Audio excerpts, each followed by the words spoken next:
దేవుని నామమునకు మహిమ కలుగునుగాక. ప్రభువునందు ప్రియులరా, మన ప్రభువు రక్షకుడునైన క్రీస్తు యేసు పరిశుద్ధ నామంలో మీ అందరికీ శుభములు. 28వ తేదీ సెప్టెంబర్ మాసము 2024వ సంవత్సరం.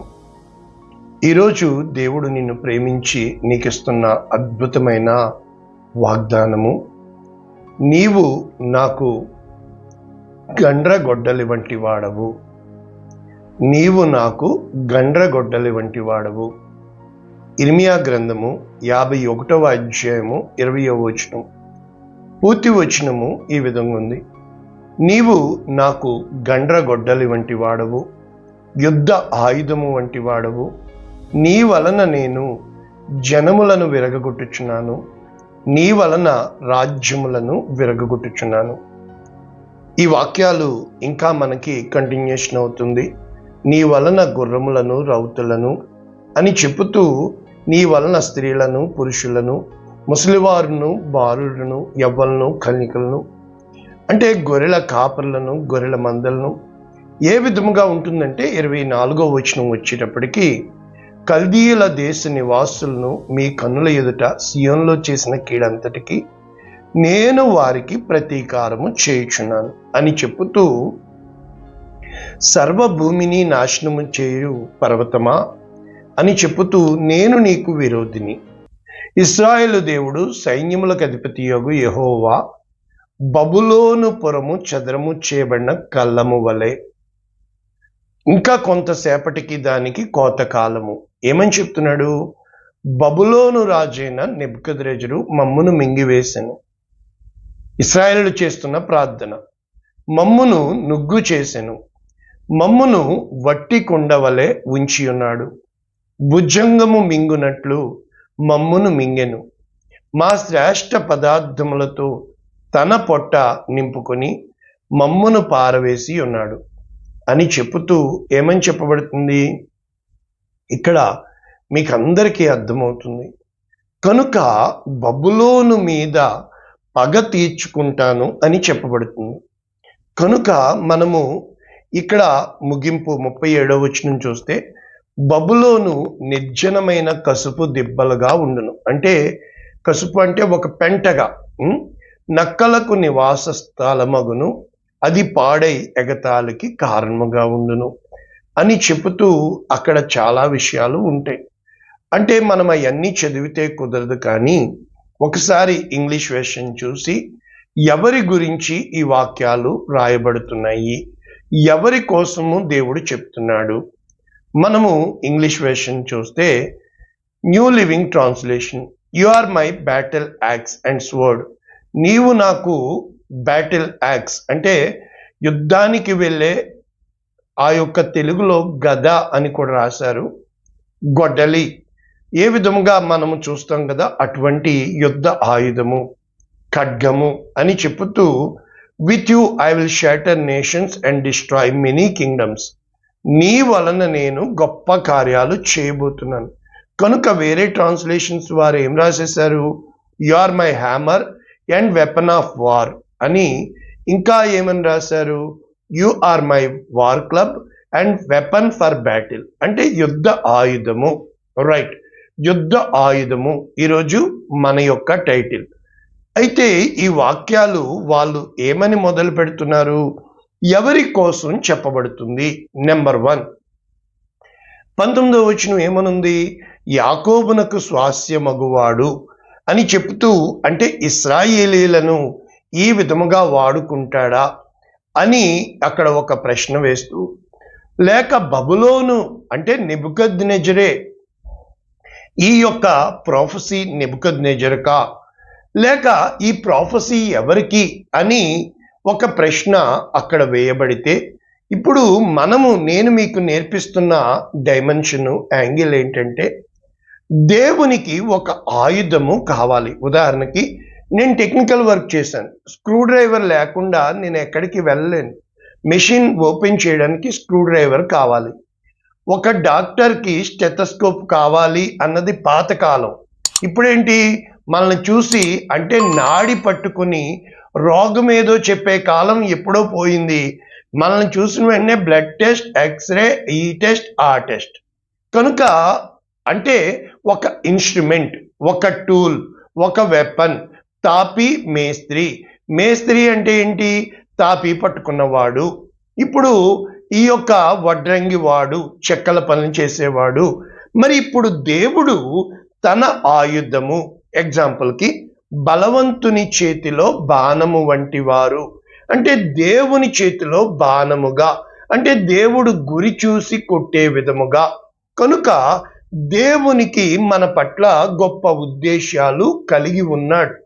ఉదాహరణకి మీకు అర్థం కావడానికి సామెతలు గ్రంథము 16వ అధ్యాయము నీతో నాతో ఈ విధంగా మాట్లాడుతుంది. 3వ వచనం ఏమంటాడు? నీ పనుల భారము యెహోవా మీద ఉంచు. మనం అనుకుంటాం మన పని భారం దేవుని మీద, అది కాదు.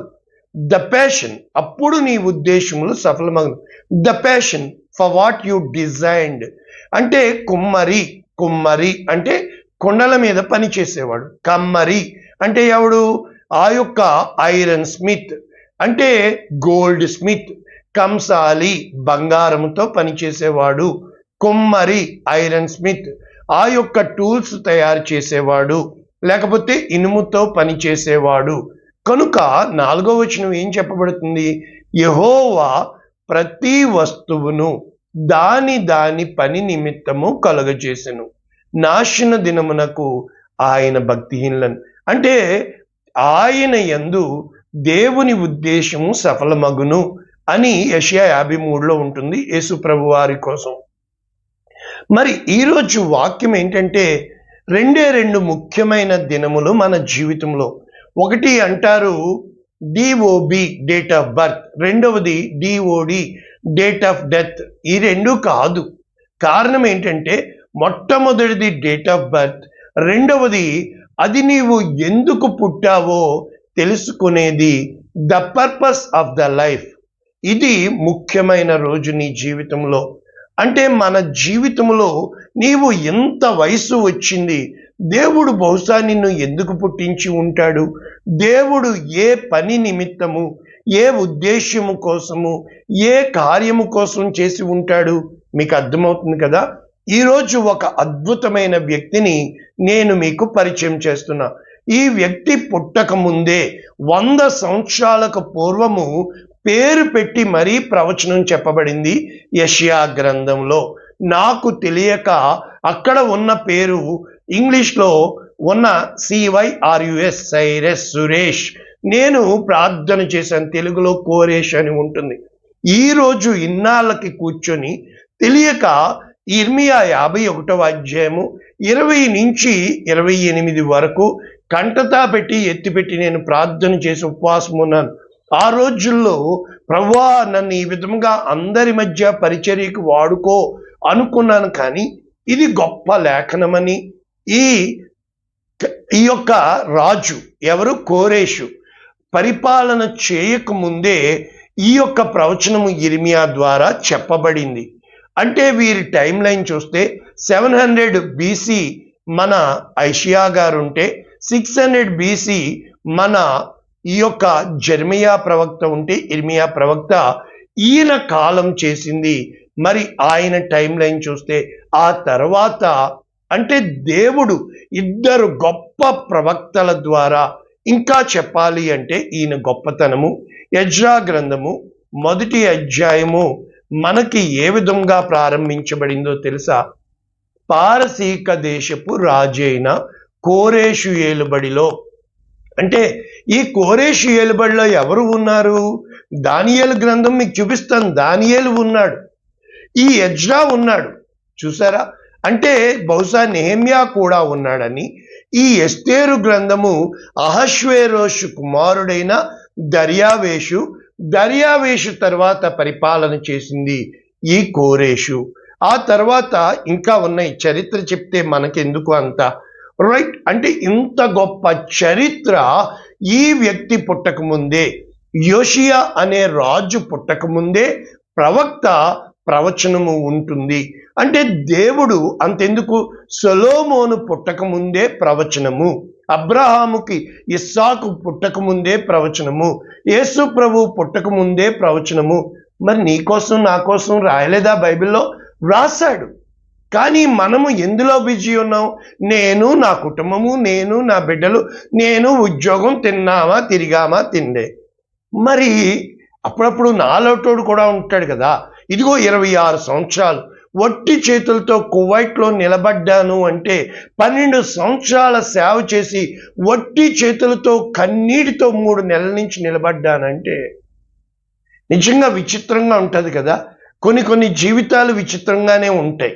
ఈరోజు నేను చెప్తున్నాను, నాకు తెలియక ఈ యెషయా గ్రంథం 44వ అధ్యాయము, యెషయా గ్రంథం 45వ అధ్యాయము, ఈ ఇర్మియా 51వ అధ్యాయం 20 నుంచి 28 కంఠస్థం పెట్టి ప్రార్థన చేశాను. ఈరోజు ఈ లేఖనాలు చదువుతూ ఇన్ని గంటలు స్టడీ చేస్తూ, ప్రభువా ఈ వాక్యం ఎలా చెప్పాలి అంటే, ప్రభునందు ప్రియులరా, వాక్యము నువ్వు చెప్పడము బహుశా ఇంపార్టెంట్ ఏమో, కానీ సాక్ష్యము కలిగి ఉండుట అన్నింటికంటే ఇంపార్టెంట్. అంటే నీవు నడిచి వచ్చిన మార్గము సాక్ష్యముగా ఉండాలి. ఈ రోజున మనము నేర్చుకుంటున్న ఈ వాక్యము ఎజ్రా 1:1 చదువుతున్నాను కదా. పారసీక దేశపు రాజైన పర్షియా, ఈ యొక్క పర్షియా ఇప్పుడేంటి? ఇరాన్, బబులోను. ఈరోజు బబులోను ఏంటి? ఇరాక్. మరి నెబుకద్నెజరు ఆ బబులోనును పరిపాలిస్తే, ఆ బబులోను పట్టణానికి తీర్పు తీర్చి ఇరాన్ మొన్ననే ఇరాన్గా ప్రకటించారు. ఇవన్నీ చదివాను, అవన్నీ మీకు ఎందుకు చెప్పండి అంటే, ఈ పర్షియా మాదీయుల పర్షియుల, ఈ వాక్యాలన్నీ మనము దానియేలు గ్రంథంలో చూపిస్తానుండండి. అంటే ఇంత గొప్ప వ్యక్తి, ఒక అన్యుడైన రాజు కోసము దేవుడు యెషయా గ్రంథం 44, యెషయా గ్రంథం 45, ఇర్మియా ప్రవక్త, ఈ దానియేలు ప్రవక్త, ఈ ఎజ్రా కాలంలో, అంటే ఒక ప్రజలని బాబులోను ఆ బానిసత్వము నుంచి విడిపించి, అబ్బాయి పొండ్రా అని చెప్పి వారిని ఇశ్రాయేలు దేశమునకు పంపించి, అంటే తన శత్రువులకి ప్రేమగా ఉపకారం చేసి, ఆ యొక్క బబులోను ఎత్తుకొని వచ్చిన యెరూషలేము దేవాలయములోంచి ఆ పాత్రలన్నీ కూడా, ఇదిగో చదవండి, ఇదిగో తన వాక్యమును నెరవేర్చుటకై యెహోవా ప్రవచనము నెరవేర్చుటకై పారసీక దేశపు రాజైన కోరేషు మనస్సును ప్రేరేపించగా. ఈ ప్రవక్త అంటే ఈ ప్రవచనము, ఈ కోరేషు ఏమని ప్రకటిస్తున్నాడు? పారసీక దేశపు రాజైన కోరేషు. నేనే అనుకున్నాను సైరేసు, సురేషు. సైరస్ అంటే అర్థం సన్, సురేష్ అంటే అర్థం సన్. సన్ అంటే ఏంటి? సూర్యుడు. రైట్. ఆజ్ఞాపించినది ఏమనగా, ఆకాశమందలి దేవుడైన యెహోవా. హల్లెలూయా. ఒక అన్య రాజు ఆకాశమందలి దేవుడైన యెహోవా లోకమందున్న సకల జనములను నా వశము చేసి, చూసారా, మొత్తము the great Cyrus king the great అన్నారు ఈయన్ని. ఎందుకు? ఇతను దయాపరుడు, ఇతను కనికరము కలిగిన రాజు, శత్రువుకి మేలు చేశాడు. ముఖ్యంగా యెరూషలేము దేవాలయమును కట్టడానికి డబ్బులు ఇవ్వడమే కాదు, అన్నీ చేశాడు. అంటే యెరూషలేము దేవాలయమును తిరిగి కట్టించింది ఎవరు? ఈ సైరస్. చూసారా ఎంత గొప్ప. అంటే ఒక దేవుడు వాడుకోదలిస్తే, మీకు తెలుసా దేవుడు ఎవరికి ప్రత్యక్షమయ్యాడో? నేను చెప్పనా? లాబానుకి ప్రత్యక్షమయ్యాడు, జాగ్రత్త చేయి వేశావంటే. అబీమెలకుకు ప్రత్యక్షమయ్యాడు, జాగ్రత్త చేయి వేశావంటే. అంతెందుకు, అగ్నిగుండంలో వేస్తే నెబుకద్నెజరుకు ప్రత్యక్షమయ్యాడు. అరే, ఇతన్ని నేను 4వ వ్యక్తిని చూస్తున్నాను. దేవుని గొప్ప కార్యాలు మనకి తెలియక, మన అసూయ, మన ఈర్ష్య, మన కుళ్ళు, మన కపటం, అంటే ఈయనా దేవుడు? నేను లేనా? వట్టి చేతులతో ఉన్నాను, ఇదిగో నేను చూడండి. అంటే దేవునికి నిన్ను నిండు హృదయంతో పట్టుకోవాలా? నీ చేతులు ఆయన వైపు హల్లెలూయా అనగలుగుతున్నావా? తన సకల జనములను నా వశము చేసి యోధా దేశమందున యెరూషలేములో తనకు మందిరము కట్టించుమని నాకు ఆజ్ఞ ఇచ్చి ఉన్నాడు. హల్లెలూయా. ఇప్పుడు యెరూషలేము దేవాలయమును ఆ రోజు సొలొమోను కట్టాడు. ఈ రోజు కట్టించమని ఆజ్ఞ ఒక కోరేషుకి ఇవ్వబడిందండి. మీలో ఎవరు ఆయన జనులై ఉన్నారు? అందరూ వచ్చారనుకున్నారా? రాలా. మాకు ఇక్కడే బాగున్నాయి. హగ్గైలో రాయబడుతుంది ఎవరెవరు వచ్చారో. ఈ ఎజ్రాలో జనసంఖ్య రాయబడుతుంది. అందరు రారండి, అడ్జస్ట్ అయిపోతారు. యూదా దేశమందున్న యెరూషలేమునకు బయలుదేరి యెరూషలేములోని దేవుని మందిరమును, అనగా ఇశ్రాయేలీయుల దేవుడని, తన దేవుడు కాదు సుమా, ఇశ్రాయేలుల దేవుడని యెహోవా మందిరము కట్టవలెను, వారికి దేవుడు తోడై ఉండును గాక. నాకు అల్లా చూసారా, యెరూషలేములో నుండి దేవుని మందిరమును కట్టించుటకై స్వేచ్ఛార్పణను కాక ఆయా స్థలములలోని వారు తమ యొద్ద నివసించు వారికి వెండి బంగారములను వస్తువులను పశువులను ఇచ్చి సహాయము చేయండి. ఇదిగో ఆజ్ఞ, ఇవ్వండి, దేవుని మందిరమునకు ఇవ్వండి ఆజ్ఞ. కాబట్టి ఎవరెవరి మనస్సు దేవుడు ప్రేరేపించునో వారితో కూడుకొని వచ్చి యెహోవా మందిరము కట్టుటకు యెరూషలేమునకు ప్రయాణమయ్యిరి. కనుక ఇక్కడ ఇంకా ఏముంది తెలుసా? చుట్టుపట్ల ఉన్న వారందరూ స్వేచ్ఛగా అర్పించినవి కాక వెండి ఉపకరణములను, బంగారమును, పశువులను, ప్రశస్తమైన వస్తువులను ఇచ్చి వారికి సహాయము చేసిరి. మరియు ఈ కోరేషు ఎంత గొప్పవాడో చూడండి. నెబుకద్నెజరు యెరూషలేము నుండి తీసుకుని వచ్చి తన దేవతల యొక్క గడియందు, ఆ గుడి యందు ఉంచిన యెహోవా మందిరపు ఉపకరణములను రాజైన కోరేషు బయటికి తెప్పించెను. ఇంకా ఏం చెప్తున్నాడు? తన ఖజానాదారుడైన అతని చేతికి వీరంతా లెక్క చేయించి ఆ యొక్క మొత్తం అప్పగించాడండి. ఎంత యథార్థవంతుడైన రాజు. మరి ఈ ఇర్మియా గ్రంథంలో ఇప్పుడు మీకు అర్థమైందా? అంటే యాకోబు కోసం కాదు, ఇశ్రాయేలు కాదు, నెబుకద్నెజరు కాదు. ఇక మనము యెషయా గ్రంథముకి వెళ్తే 44:24 గర్భము నుండి నిన్ను నిర్మించిన నీ విమోచకుడగు యెహోవానగు నేనే సమస్తము జరిగించువాడను, నేనొక్కడినే ఆకాశములను విశాలపరిచిన వాడను, నేనే భూమిని పరిచిన వాడను, నేనే గర్వము పట్టిన వారిని వ్యర్థము చేయవాడను, సోదెగాండ్రను వెర్రివారిగా చేయవాడను, జ్ఞానులను వెనక తిప్పి వారి విద్యను చేతకానితనంగా చేయవాడను, నేనే నా సేవకుని మాట రూఢిపరుచుచున్నాను, నా దూతల ఆలోచన నెరవేర్చువాడను, యెరూషలేము నివాస స్థలమగును. ఈరోజు నాకుంది ఈ వాగ్దానం. అన్యాయమైపోయావా? ఒంటరిగా నిలబడ్డావా? ఇంకా నీ బతుకైపోయింది అంటారా? నీ అయిన వాళ్ళు అంటారు, అందరూ అంటారు. కమాన్, ఐ హ్యావ్ ద టెస్టిమనీ. అప్పుడు దేవుడు చెప్తున్నాడు, యెరూషలేము నివాస స్థలమగుననియు యోధా నగరులను గూర్చి అవి కట్టబడనియు నేను ఆజ్ఞ ఇచ్చి ఉన్నాను, దాని పాడైన స్థలములను బాగు చేయవాడని నేనే. ఇప్పుడు చెప్తాడండి, నేనే ఎవరికి? ఆ నీ నదులను ఎండ చేయుచున్నాను, ఎండి పొమ్మని ప్రవాహముతో ఆ బబులోనుకు తీర్పు చెబుతూ 28వ వచనం అండి. ఇంగ్లీష్లో ఏమనుందో తెలుసా? మై షెపర్డ్, నా గొర్రెల కాపరి, మై అనాయింటెడ్ మెస్సియా. హల్లెలూయా. కోరేషుతో నా మంద కాపరి. చూసారా? తన మందను కాపరిగా ఎవరికిచ్చాడు? అన్యరాజుకి. ఎంత గొప్ప ఇతని హృదయము కదా! నా చిత్తమంతయు నెరవేర్చువాడు. హల్లెలూయా. దేవుడు నీతో ఇలా చెప్పగలిగితే ఎంత గొప్ప టైటిల్! నా చిత్తమంతయు నెరవేర్చువాడా. హల్లెలూయా. అంటే నా హృదయానుసారుడా దావీదైతే నా యొక్క యెహోవాకు ప్రియుడు మరి ఎవరు? యెదిద్యా. సొలొమోను అయితే బహుప్రియుడు దానియేలు అయితే నా చిత్తమంతయు నెరవేర్చువాడా కోరేషండి. ఎంత గొప్ప మాట కదా, ఎంత గొప్ప స్టేట్మెంట్ కదా అని చెప్పువాడని నేనే. That's it.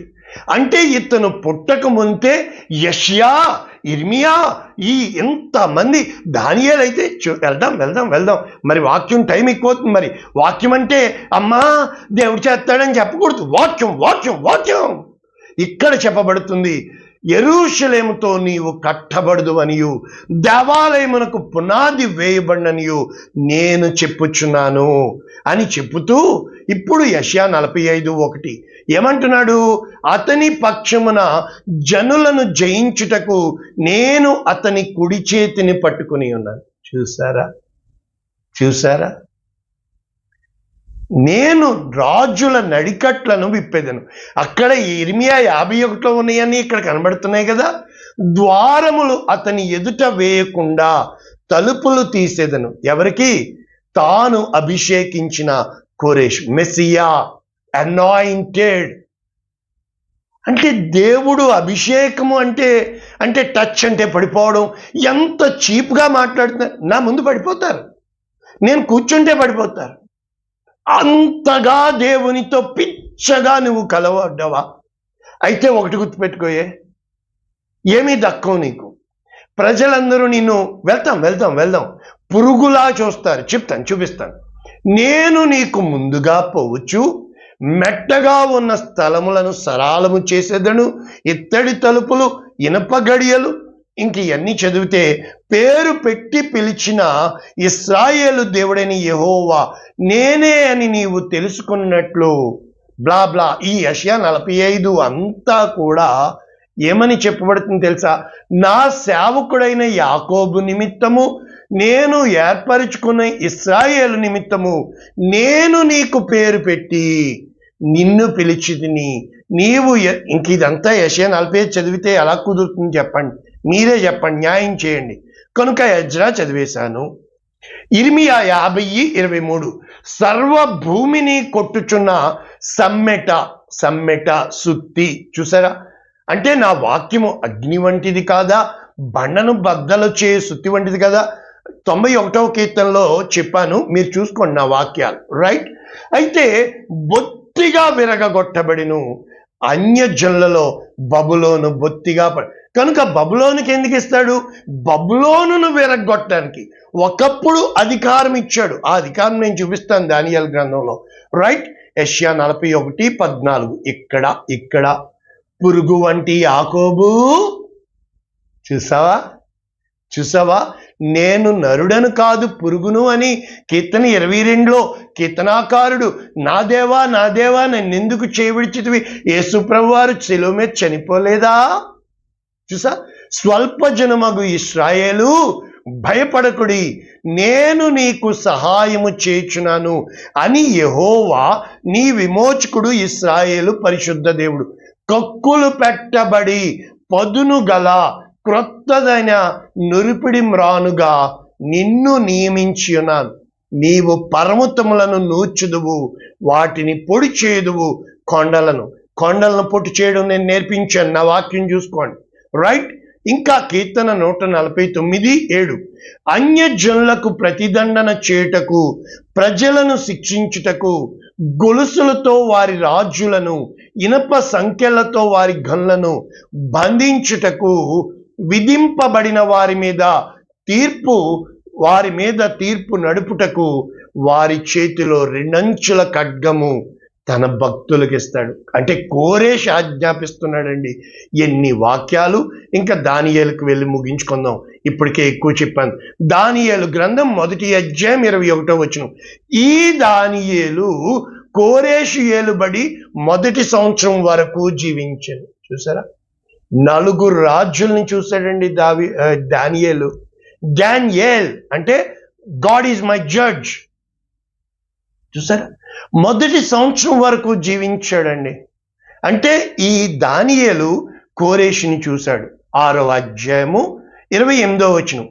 ఈ దానియేలు దర్యావేషు, ఇందాక చెప్పుకొచ్చేసాను ఆల్రెడీ, డారియూస్, ఓకే, మినమినల్, టెకెల్, ఒఫషన్, బెల్షషరు, ఇవన్నీ తర్వాత, అవన్నీ చెప్తే ఎలా కుదురుతుంది? దానియేలు దర్యావేషు ప్రభుత్వ కాలమందు పారసీకుడగు పర్షియాన్, ఇరాన్, ఇవన్నీ చెప్పేశాను కదా. కోరేషు ప్రభుత్వ కాలమందు వర్ధిల్లెను.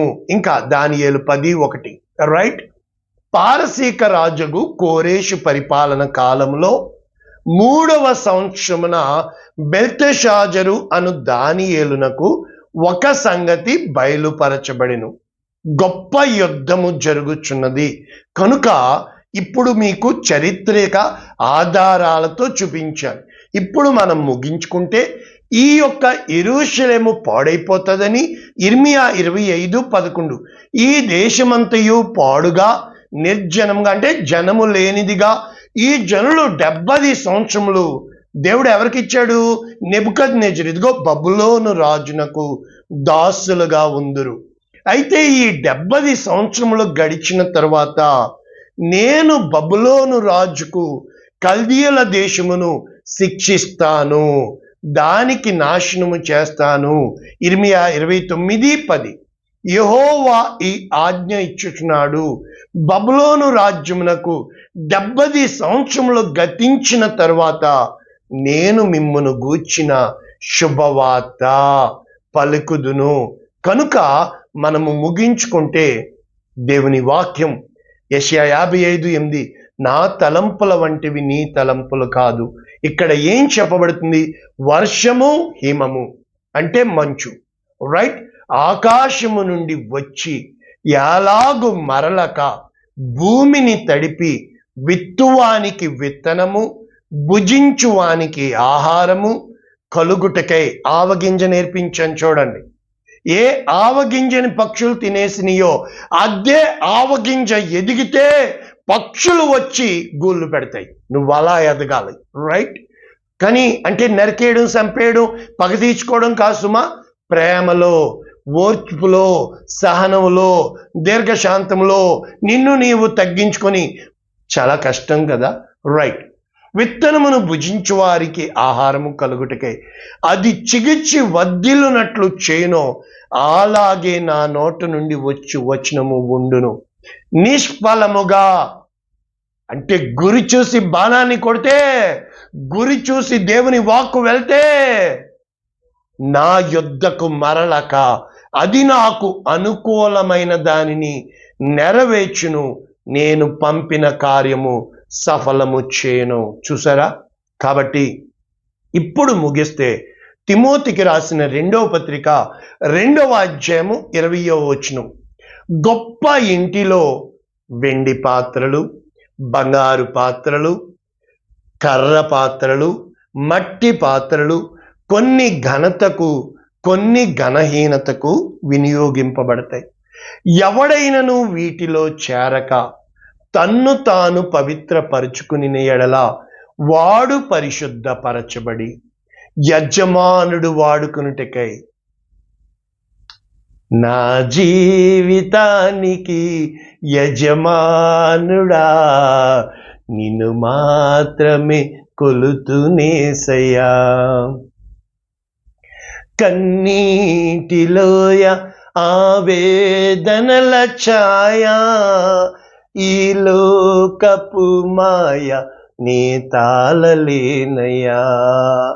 అరచేతిలో చెక్కుకున్నవాడా ఈ జీవితము నీదేనయ్యా, నీ వాడనేసయ్యా. ఆయన చేతిలో ఇమిడిపోతున్నావా? ఆయన మహిమ కొరకు మరియా యేసుప్రభు తల్లి ఏమంటుంది తెలుసా? నీ చిత్తము జరుగునుగాక. యెషయా ఏమంటాడో తెలుసా? Here I am, send me. ఇదిగో నేనున్నాను, నన్ను వాడుకో. ఆ గొడ్డలి నరుకుతున్న కసాయి వాడిని చూసి చెప్పిన పని చేయడమే, ఆయనకు లోబడ్డమే, ఆయన చేతిలో ఇమిడిపోవడమే.